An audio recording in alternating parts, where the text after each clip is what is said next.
नमस्कार प्रिय दर्शकों, स्वागत है आप सभी का। और आज के क्लास में हम समझेंगे कार्य सिद्धि योग के बारे में। प्रिय दर्शकों, यदि आप कोई काम शुरू कर रहे हैं, कोई भी कार्य करने जा रहे हैं, तो उसकी सिद्धि होगी कि नहीं, यानी वह काम पूरा होगा कि नहीं, यह कैसे आप ज्ञात करेंगे, कैसे समझेंगे, आज यही बताने जा रहा हूँ। तो यह कार्य सिद्धि आपको प्रश्न कुंडली पर देखना है, जन्म कुंडली पर नहीं, प्रश्न कुंडली पर। जब भी आप कोई कार्य करने जाएं, यदि उस कार्य की पूर्ति होगी कि नहीं, वह कार्य सिद्ध होगा कि नहीं, यह जानने की यदि आपके मन में जिज्ञासा है, तो इसको आप कैसे ज्ञात करेंगे, इस योग के बारे में मैं बताने जा रहा हूं। तो उससे पहले आप एक प्रश्न कुंडली बना लें। प्रश्न कुंडली कैसे बनाते हैं, मैं पीछे के वीडियोज में बताया हूं। तो आज कोई एक प्रश्न कुंडली का उदाहरण ले लेंगे और उस कुंडली पर आपको इस योग का, इस सूत्र का विस्तार से चर्चा करेंगे, जो भी उदाहरण लेंगे। अब चलिए, आज मैं मेष लग्न का उदाहरण नहीं लूँगा, मेष को छोड़कर कोई भी एक लग्न बना लेते हैं। देखिए, मैं यहाँ उदाहरण के लिए लग्न बनाऊंगा, लेकिन आपको अपने मन से लग्न नहीं लेना है। कार्य सिद्धि ज्ञात करने के लिए आप उस समय का प्रश्न लग्न बनाएंगे, फिर ग्रह को भरेंगे। यानी यहाँ आप लग्न स्पष्ट करेंगे, लग्न स्पष्ट करने के बाद यहाँ आप ग्रह स्पष्ट करेंगे, और यह जो कुंडली होगी यह प्रश्न कुंडली होगी, आपकी जन्म कुंडली नहीं। ठीक। और इस प्रश्न कुंडली पर आप कार्य सिद्धि के इस सूत्र को घटाकर देखेंगे। बड़े ही सूक्ष्म और सरल सूत्र है, आपको एक ही बार में समझ में आ जाएगा। और साथ ही साथ आज मैं आपको बताऊंगा सिद्धि कारक योग, कि सिद्धि कारक योग कब बनता है। यानी यदि सिद्धि कारक योग प्रश्न कुंडली में दिखाई देता है, तो आप निश्चित रूप से मानिए कि वह कार्य सिद्ध हो जाएगा। हालांकि यदि कुंडली में कार्य सिद्धि योग भी बन रहा हो, तो 100% कार्य सिद्ध होता ही होता है। अब सिद्धि कारक योग में और बल मिल जाता है और कार्य निश्चित रूप से पूर्ण होता है। तो सबसे पहले हम कोई एक लग्न ले लेते हैं। चलिए, आज हम यहाँ कन्या लग्न बना लेते हैं। 6, 7, 8, 9, 10, 11, 12, 1, 2, 3, 4, 5। आप सभी जानते हैं कि जब हम यहाँ 6 लिखेंगे तो अगले भाव में 7, क्योंकि यहाँ बढ़ते क्रम में सभी राशियाँ लिखी जाएंगी, और 12 के बाद फिर एक पहली राशि हो जाएगी।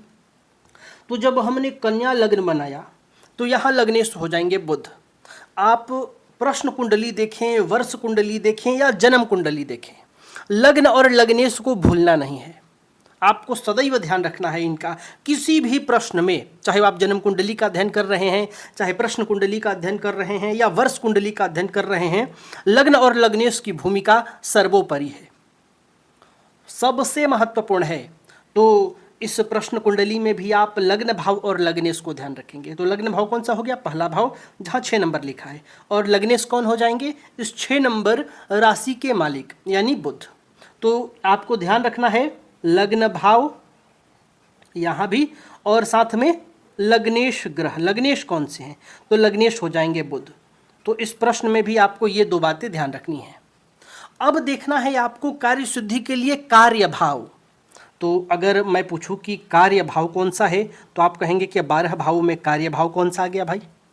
तो कार्य भाव वह भाव कहलाएगा जिस भाव से संबंधित आपके प्रश्न हैं, वही तो आपका कार्य भाव हो गया। जैसे कि मान लीजिए धन से संबंधित आपका कोई प्रश्न है, तो दूसरा जो भाव होगा ये आपका कार्य का भाव होगा। वह भाव जिससे संबंधित आपके कार्य हैं, जिससे संबंधित आपके प्रश्न हैं, उस भाव को क्या कहेंगे, कार्य भाव। और इस भाव के मालिक यानी कार्य भाव के मालिक कार्य भावेश कहलाएंगे।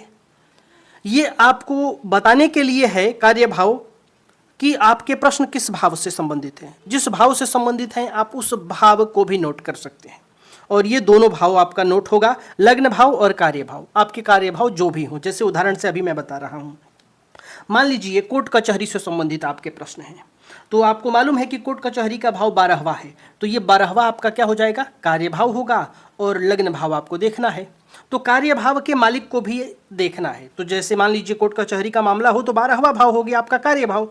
तो कार्य भावेश होंगे 12वें भाव के मालिक। जैसे यहाँ 5 है तो सूर्य हो जाएंगे आपके भावेश, कार्य भावेश। अब इसी प्रकार आप मान लीजिए कि आमदनी से संबंधित कोई प्रश्न है तो एकादश भाव आपका कार्य भाव होगा। तो ये दो भाव आपको देखना है, कार्य भाव आपका कौन सा है, यानी किस भाव से संबंधित आपके प्रश्न हैं, और लग्न भाव, और दोनों भावों के मालिक ग्रहों को आपको देखना है। अब देखिए कार्य सिद्धि योग कब बनता है। सबसे पहला बात ये होगा कि लग्न भाव को यदि लग्न भाव के मालिक देख रहे हों अपनी पूर्ण दृष्टि से। दूसरा बात, कार्य भाव के मालिक, आपके जो भी कार्य भाव के मालिक हो, उस कार्य भाव के मालिक उस भाव को देख रहे हों, तो बन जाएगा कार्य सिद्धि योग। इसको आप समझिए, इसके दो तरह से मैं आपको बता रहा हूं, दो योग आपको बताऊंगा। जैसे मान लीजिए यहां बनते हैं, आपके कोर्ट कचहरी का ही मामला है, तो ये हो गया आपका 12वां, हो गया आपका कार्य भाव। ठीक, कार्य भाव कौन सा भाव हो गया, 12वां, और भावेश कौन हो गए, तो सूर्य। ठीक, क्योंकि आपका कार्य भाव 12वां भाव है, 12वें भाव के मालिक सूर्य हैं, तो ये आपका हो गया कार्य भाव, और ये हो गए उस भाव के मालिक। अब देखिए सूत्र कैसे घटित होगा। लग्न भाव के मालिक जो हैं बुध, वो लग्न भाव को देख रहे हों। ठीक, या तो बुध यहां पर बैठे हों या फिर बुध यहीं पर बैठे हों तो भी चल जाएगा। ठीक, और कार्य भाव के मालिक कार्य भाव को देख रहे हों, तो या तो ये यहीं बैठ जाएं या फिर उस भाव पर इनकी दृष्टि हो। तो यदि लग्नेश लग्न भाव को देखें और कार्य भाव के मालिक कार्य भाव को देखें या वहीं पर बैठे हों, तो बन जाता है कार्य सिद्धि योग। यानी इस स्थिति में आपके प्रश्न कुंडली में यदि इस प्रकार की स्थिति बनी हो, तो कोर्ट कचहरी के मामले में आपको सिद्धि प्राप्त हो जाएगी, सफलता प्राप्त हो जाएगा। नंबर 1। दूसरा यह है कि लग्नेश कार्य भाव को देखें और कार्य भाव के मालिक लग्न भाव को देखें। ये स्थिति कैसे बनेगी, तो मान लीजिए लग्नेश बुध हैं, तो बुध यहाँ पर बैठे हों, तो इस लग्नेश की दृष्टि आपके कार्य भाव को मिलेगा, और सूर्य यहाँ पर बैठे हों तो सूर्य की दृष्टि लग्न को मिलेगी। यानी लग्नेश जो हैं आपके प्रश्न कुंडली के, किसके लग्नेश, प्रश्न कुंडली के, ये लग्नेश आपके कार्य भाव को देख लें तो भी बन जाएगा, और कार्य भाव के मालिक लग्न को देख लें। तीसरी स्थिति ये बनेगी कि जो आपके लग्नेश हैं वो कार्य भाव के मालिक को देखें, और जो कार्य भाव के मालिक हैं वो लग्न भाव के मालिक को देखें। अब ये दोनों ग्रह कहीं पर भी बैठे हों, जैसे मैं उदाहरण से मान लीजिए सूर्य यहाँ पर बैठे हों और बुध यहाँ पर बैठे हों। अब ये अमूमन स्थितियाँ कतई बनती नहीं है कुंडली में, ये बुध के साथ स्थितियां हैं, अन्य ग्रहों के साथ बन सकती हैं। क्यों, क्योंकि बुध या तो सूर्य के साथ में होते हैं, या सूर्य के एक घर आगे होते हैं, या एक घर पीछे होते हैं। यही स्थितियां बुध की बनती है सूर्य के साथ। तो ये जो स्थितियां मैंने आपको लिखा, ये किसी भी कुंडली में नहीं बनती है। ये हमने यहाँ उदाहरण लिया था तो दृष्टि समझाने के लिए मैंने यहाँ लिखा, आप किसी और ग्रह का आप नोट कर सकते हैं। जैसे मान लीजिए अगर दूसरे भाव से संबंधित प्रश्न हो, दूसरा भाव यदि आपका कार्य भाव हो, तो भी शुक्र आगे पीछे ही होंगे, सप्तम भाव में नहीं होने वाले हैं। लेकिन अगर मान लीजिए यही आपका या लग्न भाव है और पंचम भाव से संबंधित है, तो शनि यहाँ पर हो सकते हैं। यदि अष्टम भाव से संबंधित आपके प्रश्न हैं या तीसरे भाव से संबंधित आपके प्रश्न हैं, तो मंगल यहाँ पर हो सकते हैं। तो जब एक दूसरे ग्रह पर दृष्टि होगी, यानी लग्नेश की दृष्टि आपके कार्येश पर हो, कार्य भाव के मालिक पर हो, और कार्य भाव के मालिक की दृष्टि आपके लग्नेश पर पड़ जाए, तो भी कार्य सिद्धि हो जाता है। अब यहाँ ये वाली स्थिति बुध और शुक्र के साथ दृष्टि वाला संबंध नहीं बनेगा, तो कैसा बनेगा, तो साथ में ही बैठे हों, तो इस अवस्था में भी कार्य सिद्धि योग बन जाता है। तो यानी आपको देखना क्या है, लग्न भाव, लग्नेश और कार्य भाव के मालिक। अब जिस भाव से संबंधित आपके प्रश्न हो वह आपको देख लेना है। जैसे मान लीजिए मंगल ही हो, तो मंगल यहाँ पर भी बैठे हों तो भी लग्नेश बुध पर दृष्टि पड़ जाएगी। मान लीजिए बुध यहाँ है तो मंगल यहाँ पर भी हो तो दृष्टि पड़ जाएंगी। तो आपको दृष्टियाँ गिन लेनी है। मैं उम्मीद कर रहा हूँ कि यह विषय आपके समझ में आया होगा। अब एक बात आप यहाँ और ध्यान रखिए, ये प्रश्न कुंडली और वर्ष कुंडली दोनों में ही बहुत महत्वपूर्ण है। वह चंद्रमा की दृष्टि, प्रश्न कुंडली में भी चंद्रमा की दृष्टि बहुत महत्वपूर्ण है और वर्ष कुंडली में भी महत्वपूर्ण होती है। अब चंद्रमा की दृष्टि यदि कार्य साधक ग्रहों को मिल जाए तो कार्य साधक ग्रहों को बल प्राप्त होता है। जैसे कि लग्नेश और कार्येश दोनों को यदि चंद्रमा की दृष्टि मिल जाए और बली चंद्रमा की दृष्टि मिल जाए तो कार्य सिद्धि 100% होता है।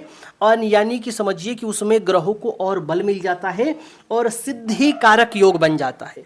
अब ये कैसे होगा? तो जैसे कि आपके लग्नेश मान लीजिए जो ग्रह हैं और कार्येश जो ग्रह हैं, जैसे यहाँ बुध और सूर्य हैं। अब यहाँ बुध भी बैठे हैं, यहाँ सूर्य भी बैठे हैं। अब मान लीजिए यहाँ चंद्रमा बैठा हो तो चंद्रमा की दृष्टि इन दोनों ग्रहों को मिल जाएगी, तो ऐसे में ये सिद्धि कारक योग बन जाएगा, यानी यह कार्य पूर्ण होगा ही होगा। और अब यहाँ इसमें चंद्रमा का आप बलाबल देख लेंगे। चंद्रमा जितना बली उतना श्रेष्ठ योग, इसको कहते हैं सिद्धि कारक योग। ये सिद्धि कारक योग हो जाता है कब? जब चंद्रमा की दृष्टि मिल जाए, इस अवस्था में ये बन जाएगा सिद्धि कारक योग।